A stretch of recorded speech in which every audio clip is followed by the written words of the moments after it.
Whaling is one of the oldest and most controversial fishing activities in human history, originating from the need to survive and later becoming a large-scale industry. In the past, people used sailing ships and iron spears to chase whales in the ocean.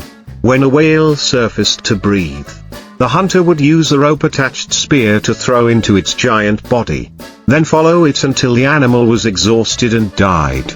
This required courage and skill because whales could easily capsize the boat with a strong tail's wing.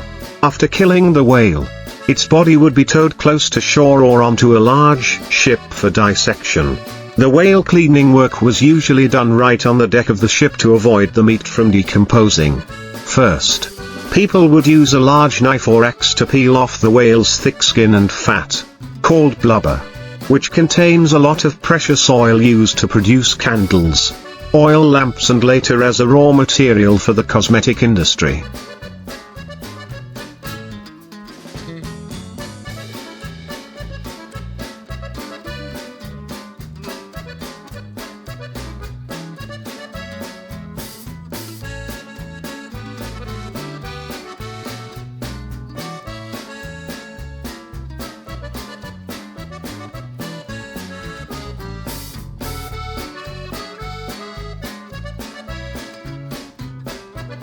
The butchers would divide up the huge slabs of fat, sometimes weighing hundreds of kilograms, hung them on hooks, and then cut them into small pieces to be melted in the furnace.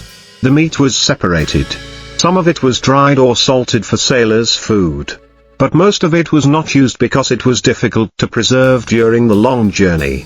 The internal organs were removed, of which the liver and heart had high nutritional value, while the whale bones and teeth were often used to make items such as combs, sticks, or jewelry.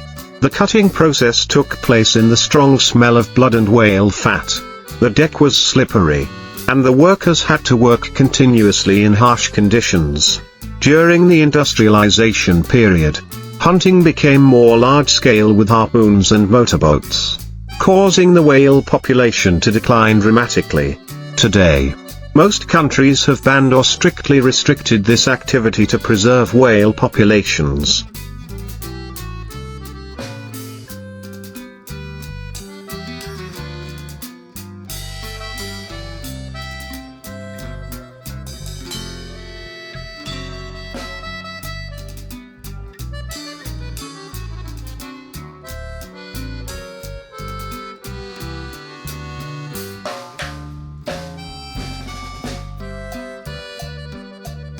But in some places such as Japan, Norway or Iceland, the hunting tradition still continues in the name of scientific research or folk culture.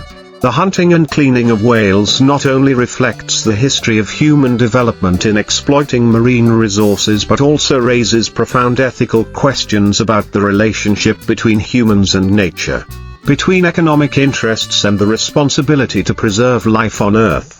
After the whale cutting and cleaning process is completed, the blubber is put into large vats to be melted, obtaining whale oil, a material once considered the liquid gold of the ocean.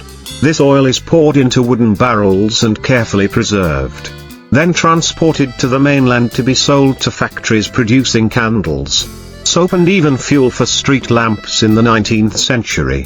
The smell of whale oil is very distinctive.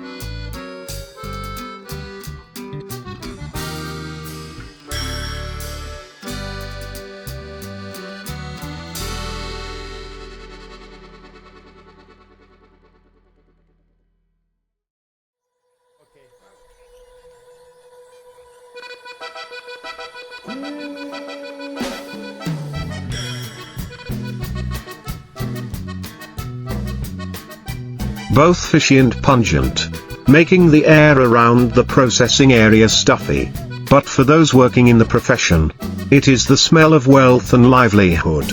In addition to oil, hunters are also particularly interested in ambergris, a rare waxy substance formed in the intestines of sperm whales, which is highly valuable in the perfume industry. When dissecting a whale, if a block of ambergris is discovered, the whole ship is considered to have struck a gold mine because its value can be equal to years of combined income. The whale bones, after being cleaned, are dried and used as a substitute for ivory in manufacturing, or crushed into fertilizer. Some large skeletons are kept intact for display as symbols of the power of the sea. Workers involved in this work often have to endure harsh working conditions, cold sea winds, strong odors and the risk of infection from rotting whale carcasses if processing is delayed.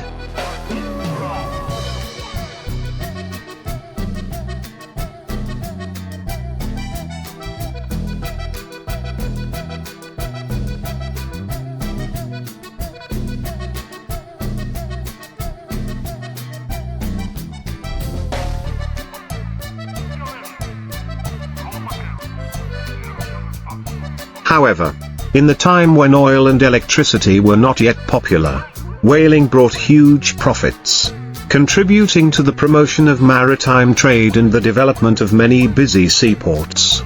Each hunting trip lasted for months, even years, and many sailors never returned due to storms, shipwrecks or whale attacks. Later, as science advanced, people realized the great role of whales in the ecological balance of the ocean. Whales help regulate the amount of carbon in the ocean, and when their bodies sank to the bottom, they created a nutrient cascade that fed countless other marine creatures. Therefore, indiscriminate hunting not only devastated whale populations but also seriously affected the global ecosystem. Today, images of whales being killed and dismembered in the ocean have become symbols of human greed, although some people still consider it a tradition.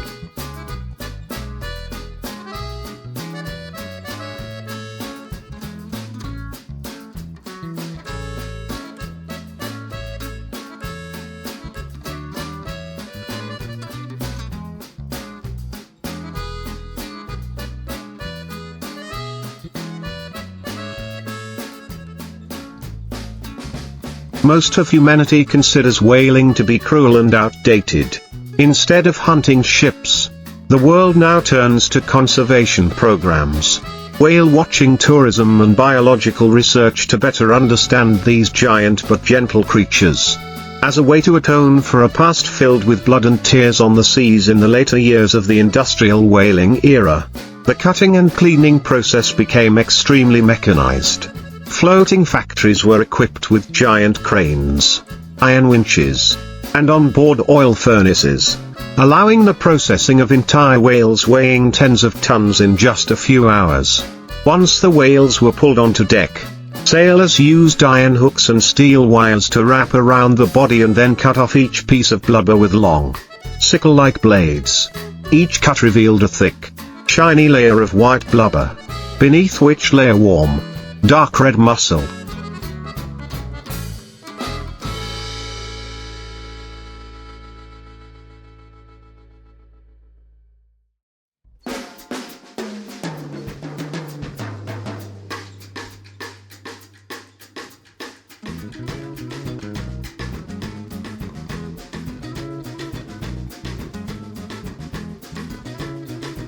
Sweat, blood, and oil mixed together, making the deck of the ship look like a thick stream.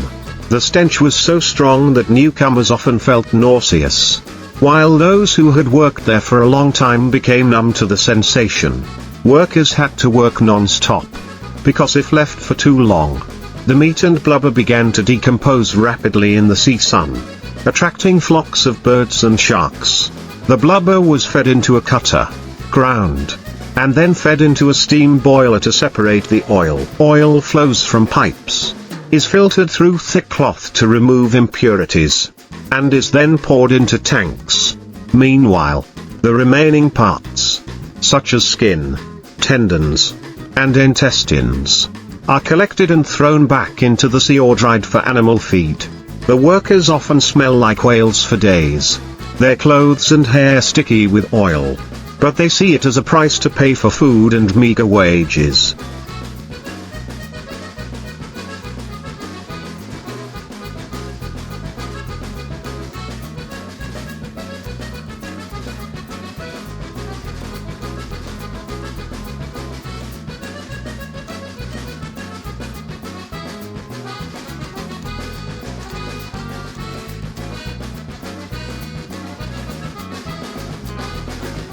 In major whaling ports like Nantucket or Tromsø, cleaning and cooking oil becomes a continuous production process.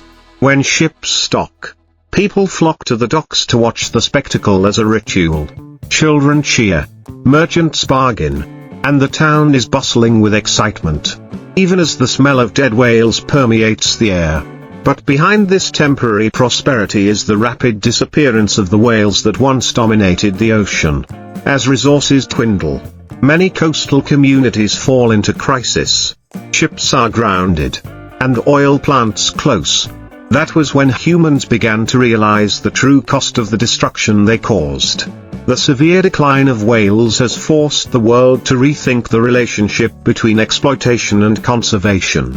Documentary footage of whales being dissected in the middle of the ocean is now only a painful memory, reminding humanity of a time when greed made people forget that the life of the ocean was also their own life.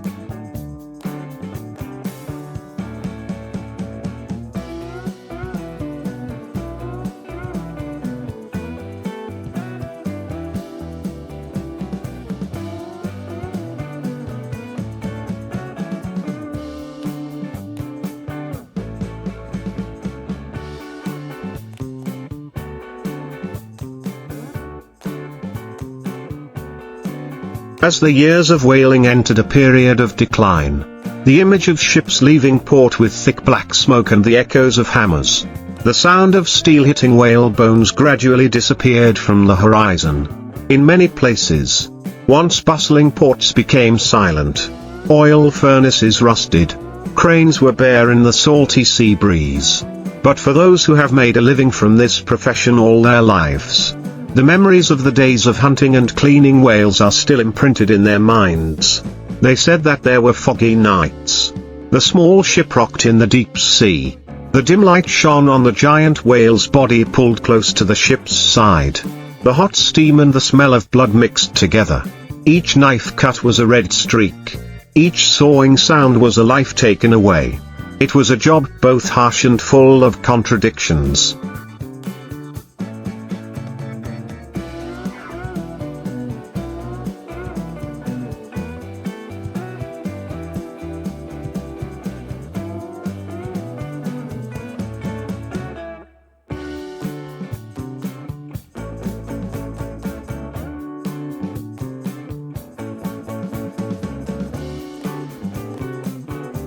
Because while they killed the giant creature of the sea, they also felt its greatness and sadness. The old workers often said that the whale did not die immediately but gradually sank to the roar of the wind and waves, like a lament of the sea. After cutting off all the fat, the whale's body was chopped into pieces. The organs were removed and left in the sea. Sometimes schools of sharks came, biting and tearing the remaining parts, turning the water surface dark red. The workers had to work quickly because after only a few hours, the whale's body began to swell and give off an unpleasant smell. They work in silence, hearing only the sound of metal cutting into flesh, the steam boiling and the wind howling through the cables. When it is all over, the sea is left with only oil slicks shimmering under the moonlight. Yet, despite the brutality of the work, many stick with it for life, because it is the only profession they know.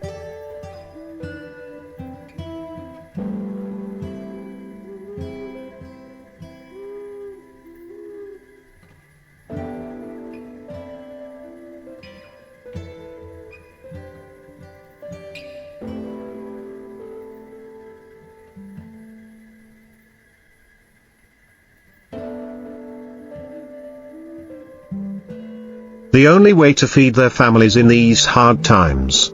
Later, when conservation organizations were established, many of them became whale watchers or guides. A meaningful transition. From hunters to protectors. They understand better than anyone the value of life. Whales are no longer exploited resources, but symbols of the strength, intelligence and freedom of the ocean. The old hunting ships have now been replaced by cruise ships, where people watch whales swimming in the wild with respect. The history of whale hunting and cleanup thus becomes both a tragic and an awakening chapter in the long story of human moral evolution. Today, when people look back at the whaling era, many cannot help but shudder at the cruelty and absurdity of a bygone era. Images of whales being dragged on the deck of ships, their massive bodies cut into pieces, their blood staining the waves.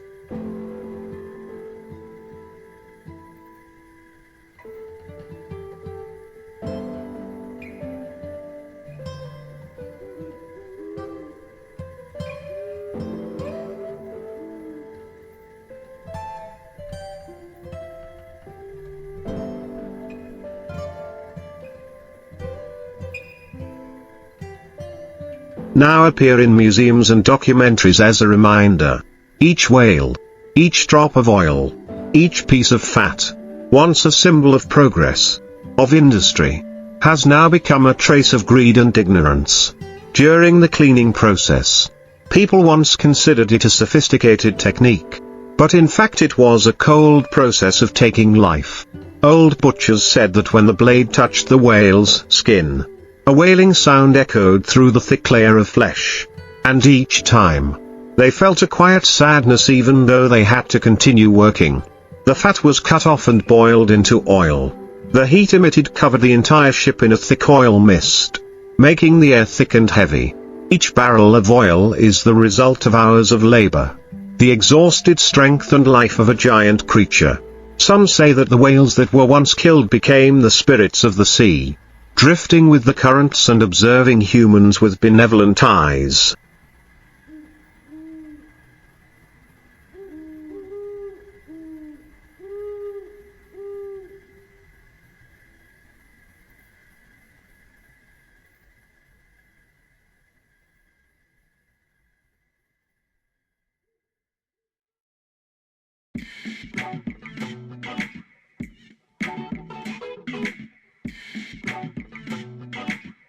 The disappearance of hundreds of thousands of whales in the 19th and 20th centuries changed the entire deep-sea ecosystem, leading to consequences that science has only begun to understand in recent decades.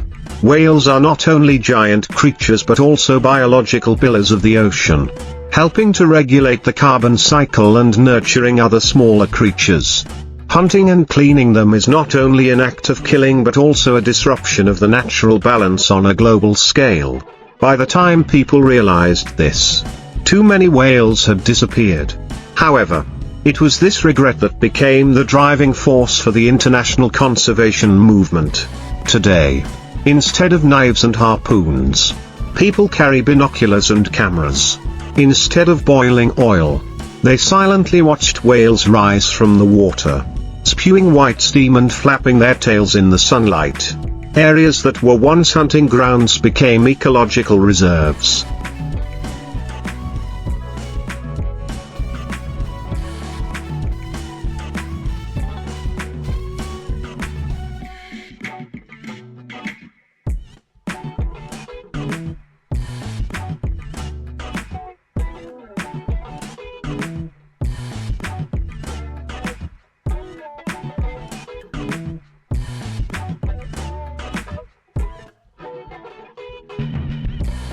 Old ports became tourist attractions, and whaling was replaced by whale storytelling. Yet the memory of that bloody era remains indelible, a scar on human history, reminding us that true progress cannot come from destruction, but only from respect and understanding for all creatures that share this planet.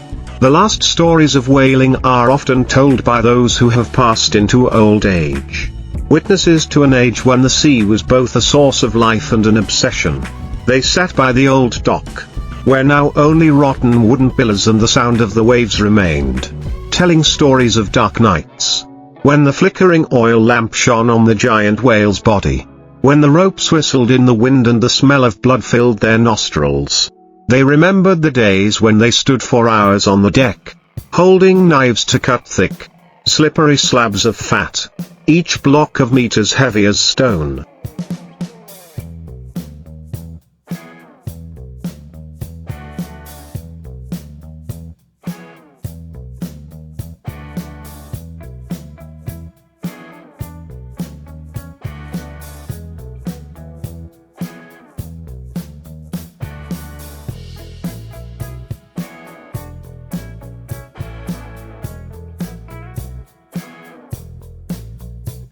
while the sea roared and the wind blew coldly.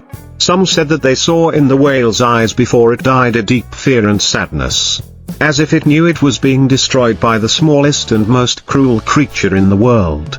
Those images followed them all their lives, becoming nightmares that no time could erase. After the hunting ban was enacted, many of them lost their jobs, had to leave the sea, work in factories or make a living by small-scale fishing. But there were also those who refused to leave the ocean. They chose to stay, not to kill anymore but to protect. They worked as guides on whale-watching cruises, telling visitors about the creature's tragic history, about how humans once turned the sea into a giant slaughterhouse. The former hunters became storytellers, and each story they told was imbued with remorse. Now, when they saw whales leaping into the waves,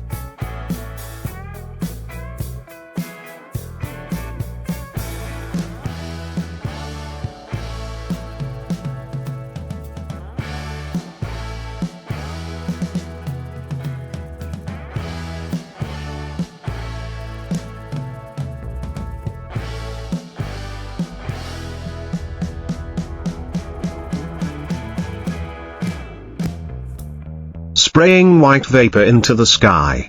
They said it was a sign of forgiveness. Whales, once hunted to the extreme, were the first creatures to open their hearts to humans. Scientists, conservationists, and coastal residents joined forces to research and restore whale populations by creating safe ecological corridors, banning fishing, and promoting their importance to the ecosystem. The sea gradually revived, and the deep songs of whales echoed in the ocean, like a prayer for balance to return.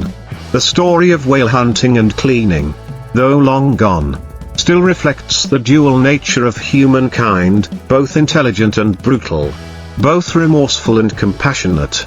It is this change, from destruction to preservation, from indifference to appreciation, that has made people understand that life, whether that of a whale or their own, is worth preserving and then time past.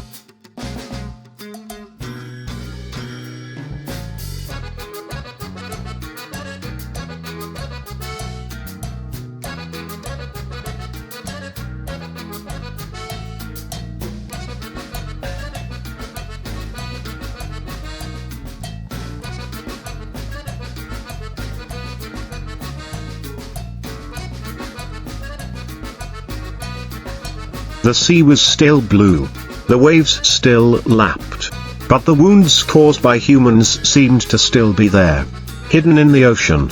Although whales had gradually returned to many seas, they were more cautious, appearing less often near ships, as if still remembering the long centuries of relentless hunting. Biologists noted that, in sea areas that were once whale graveyards, the seabed sediments still contained traces of whale blood and blubber mixed in the sand, like silent witnesses to a time when humans considered nature an object to conquer, not to share.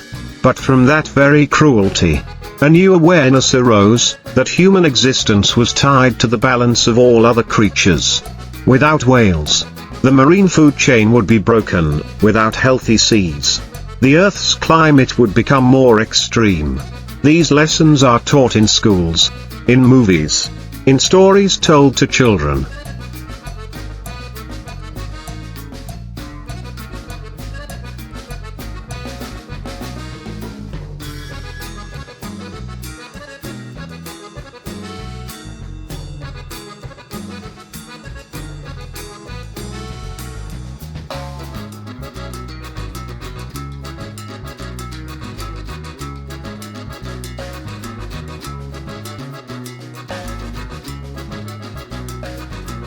To remind the next generation of a mistake that should not be repeated. In some maritime museums, large whale bones are displayed, hanging from the ceiling as a warning. At the foot of the skeleton are models of workers cutting whale blubber. Their faces solemn, their hands waving knives, but their eyes empty. Next to them are panels describing the number of whales killed, the species that have gone extinct, and the arduous journey to restore them. Many visitors stand silently for hours, staring at the giant skeleton as if facing the